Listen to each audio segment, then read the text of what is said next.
മകരവിളക്കിനോടനുബന്ധിച്ച് ശബരിമലയിൽ ഏർപ്പെടുത്തിയ നിയന്ത്രണം ഇന്ന് നിലവിൽ വരും. ഇന്നു മുതൽ സ്പോട്ട് ബുക്കിംഗ് ഉണ്ടാകില്ല. മകരവിളക്ക് ദിനമായ 15-ന് വെർച്വൽ ക്യൂ 40,000 ആയി നിജപ്പെടുത്തിയിട്ടുണ്ട്. അതേസമയം സന്നിധാനത്ത് തീർത്ഥാടകരുടെ തിരക്ക് തുടരുകയാണ്.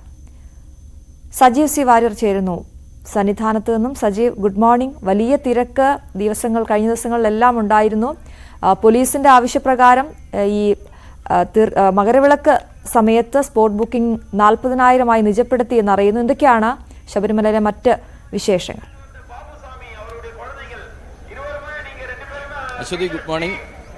രാവിലെ തന്നെ പറയാനുള്ളത് 97,000 പേരാണ് ഇന്നലെ 97,000 പേരാണ് ഇന്നലെ 18-ാം പടി ചവിട്ടിയത് എന്നതാണ്. കഴിഞ്ഞ 2 ദിവസങ്ങളായി 18-ാം പടി ചവിട്ടിയ ആളുകളുടെ എണ്ണത്തിൽ കുറവ് വന്നിട്ടുണ്ട്. 1,00,000-നും അപ്പുറം ആളുകൾ കയറുന്ന സമയത്ത് കഴിഞ്ഞ 2 ദിവസങ്ങളായി 92-ഉം ഇന്നലെ 97,000-ആണ് 18-ാം പടി ചവിട്ടിയ തീർത്ഥാടകരുടെ എണ്ണം.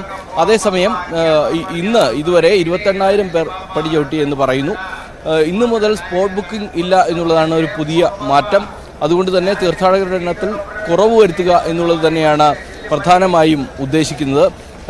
16 മുതൽ 20 വരെ ദർശനത്തിന് അവസരമുണ്ട്. 15-ാം തീയതി മകരവിളക്കാണ്. മകരവിളക്കിന് അമിതമായി ആളുകൾ വന്നാൽ ഇവിടെ നിയന്ത്രണം വിട്ടുപോകുന്ന ഒരു സാഹചര്യം വരും. അത്തരമൊരു സാഹചര്യം ഒഴിവാക്കാനുള്ള നീക്കമാണ് അധികൃതരുടെ ഭാഗത്തുനിന്ന് ഉണ്ടാകുന്നത്.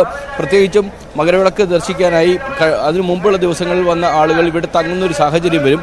അത്തരം സാഹചര്യങ്ങളിൽ നിന്ന് ഒഴിവാക്കുക എന്നുള്ളതും പ്രധാന കാര്യമാണ്. അതുകൊണ്ട് തന്നെ ഈ മലയിൽ എത്തിയ ആളുകൾ ദർശനം കഴിഞ്ഞ് മടങ്ങുക എന്നത് ഉറപ്പാക്കുന്ന ഒരു നിലപാടും ഉണ്ട്. നേരത്തെ തന്നെ വെർച്വൽ ക്യൂ ബുക്ക് ചെയ്തവരുടെ കാര്യത്തിൽ ഈ പ്രശ്നമില്ല. അവർ വന്ന് മടങ്ങുക തന്നെയാണ്. പക്ഷേ 15-ാം തീയതി ബുക്കിങ്ങിനും നിയന്ത്രണമുണ്ട്. അതുപോലെ 15-ാം തീയതിയും 14-ാം തീയതിയും 14-ാം തീയതി 50,000 പേരെ മാത്രമേ കയറ്റിവിടുകയുള്ളൂ. അതുപോലെ 40,000 പേരെ മാത്രമാണ് 15-ാം തീയതി മകരവിളക്ക് ദിവസമായ 15-ാം തീയതി ആളുകളെ കയറ്റുകയുള്ളൂ. ഈ തരത്തിലുള്ള നിയന്ത്രണങ്ങൾ കൊണ്ടുവരുന്നത് പ്രത്യേകിച്ച് ഒരു 75,000 പേരാണ് സ്വാഭാവികമായും മലയിൽ നമുക്ക് നിയന്ത്രിക്കാവുന്ന തരത്തിൽ ഉള്ളത് എന്നാണ് പോലീസ് പറയുന്നത്. ഈ തരത്തിലുള്ള ഒരു നിയന്ത്രണത്തിനപ്പുറത്തേക്ക് 1,00,000-ൽ പരം ആളുകൾ എത്തുന്ന ഒരു സാഹചര്യം ഇപ്പോൾ തന്നെയുണ്ട്. അപ്പോൾ അങ്ങനെ വന്നു കഴിഞ്ഞാൽ, കൂടുതൽ ആളുകൾ ഇവിടെ തങ്ങുന്ന ഒരു സാഹചര്യം വന്നു കഴിഞ്ഞാൽ അത് തീർത്ഥാടകർക്കും മറ്റുള്ള അധികൃതർക്കും എല്ലാം ബുദ്ധിമുട്ടുണ്ടാക്കും.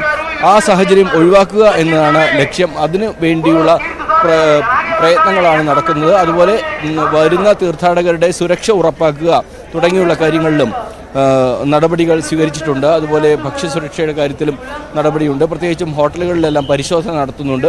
അതുപോലെ കീഴ്വഴക്കങ്ങൾ ലംഘിച്ച ആളുകൾക്കെതിരെ നടപടിയുണ്ട്. പ്രത്യേകിച്ചും തൂക്കത്തിൽ എല്ലാം കുറവ് വരുത്തിയ കച്ചവടക്കാർക്കെതിരെ നടപടി സ്വീകരിച്ചിട്ടുണ്ട്. അതുപോലെ മറ്റ് ഈ ഏരിയയിലെല്ലാം ഇന്നു മുതൽ ശബരിമലയിൽ സ്പോട്ട് ബുക്കിംഗ് ഉണ്ടാകില്ല. സന്നിധാനത്ത് തിരക്ക് തുടരുകയാണ് എന്നാണ് നമ്മൾ മനസ്സിലാക്കുന്നത്. മകരവിളക്കിന് 40,000 പേർക്ക് മാത്രമേ വെർച്വൽ ക്യൂ വഴി സന്നിധാനത്തേക്ക് എത്താനാകൂ. ആ നിയന്ത്രണവും ഏർപ്പെടുത്തിയിട്ടുണ്ട്. അക്ഷരാർത്ഥത്തിൽ മകരവിളക്കിന് ഒരുങ്ങിയിരിക്കുകയാണ് ശബരിമല. സജീവ് സി വാര്യരാണ് അവിടെ നിന്നും വിവരങ്ങൾ നൽകിയത്.